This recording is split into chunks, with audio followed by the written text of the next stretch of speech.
No, we have not. I'm not saying it's not something that we would look at going into the future. That could, anything can happen, but it is not a conversation right now for me. Elimination Chamber is a very WWE and a very Raw SmackDown centralized event. I wouldn't be opposed to it.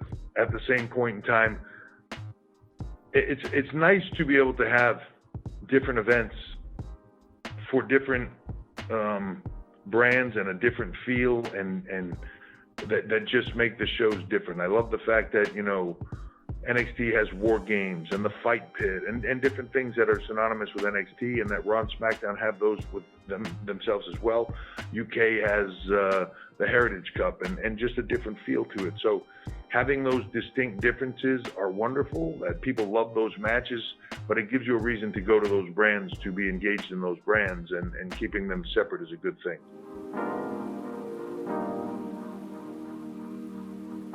I think those conversations happen. I think you're always looking to make it everything that it can be. You also want to make sure that you don't water things down. So I'm not a big believer in having 38 titles in organizations that are just like everybody's constantly just making their way to a different title at any given time.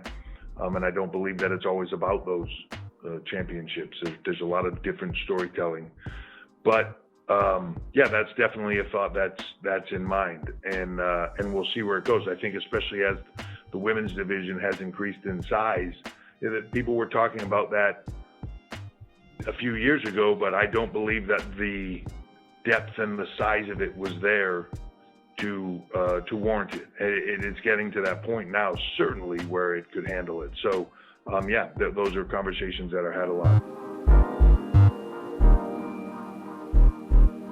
Yeah, look, I think Nick said it best in that you're talking about eyeballs and consumption.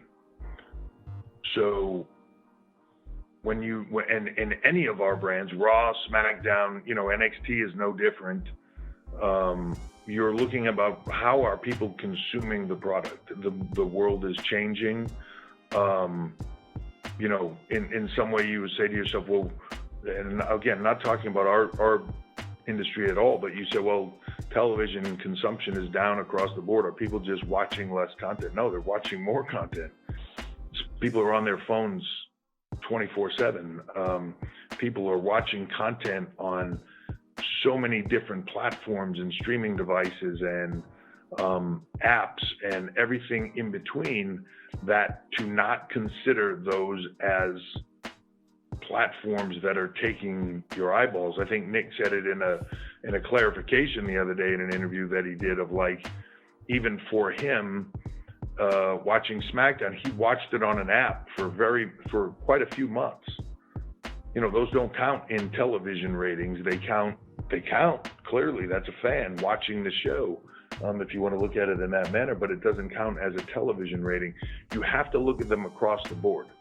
To just say that in today's world, all that matters is one of those platforms, any given one, is just naive to all the other platforms. It really is. You have to take into consideration everything. You have to take into consideration where people are, when they're watching it, how they're watching it. People want to watch on their times. Appointment television is not the same conversation it was 15 years ago. So we take that into consideration just like everything else. I'm very happy with where we are, but always looking for it to be a lot better. It's that you're never content, never, happy with where it is. You want it to grow. You want it to be more. You want to get more eyeballs.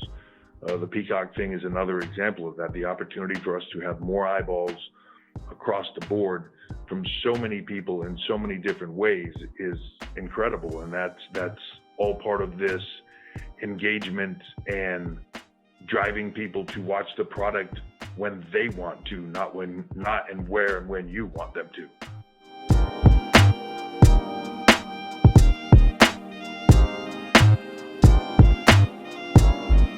far as the booking of the Women's Royal Rumble match and going into it in the lead-in, as far as the actual match itself, I was there day of.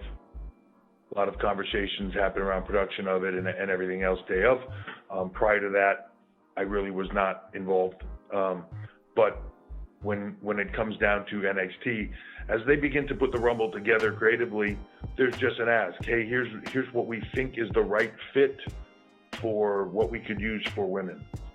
Here's the right fit for guys. You know, it's the Rumble is, to me, is one of my favorite matches because you're looking at an opportunity all through that match to bring in different things. And so at some point you want the holy crap moment where a talent's coming in that you didn't expect, or the right talent comes in at the right time to pay off a storyline that happens to be happening in that ring.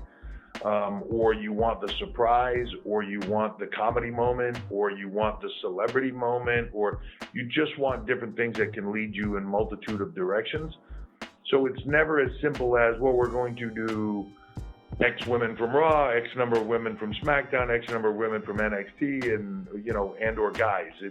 It's never that simple. It's not cookie cutter. And as you morph through the creation of it, it takes 1,000 different directions. And then, of course, in today's world, you have to be ready for anything. So you need to have alternates and backups ready to go, and that know what's going on and what's happening and where they might have to fit the bill if they're needed. So you want to have people there and ready. And again, you're looking at the full match dynamic. So you're talking about over an hour of content. Who is the right fit? You know, if I was talking about NXT women coming in and I said, okay, you want to bring in Casey Catanzaro or you want to bring in Raquel Gonzalez, two totally different women that bring in two totally different dynamics the moment they step out of that curtain. So, you know, it's got to be the right fit at the right time in the right moment and go the right place.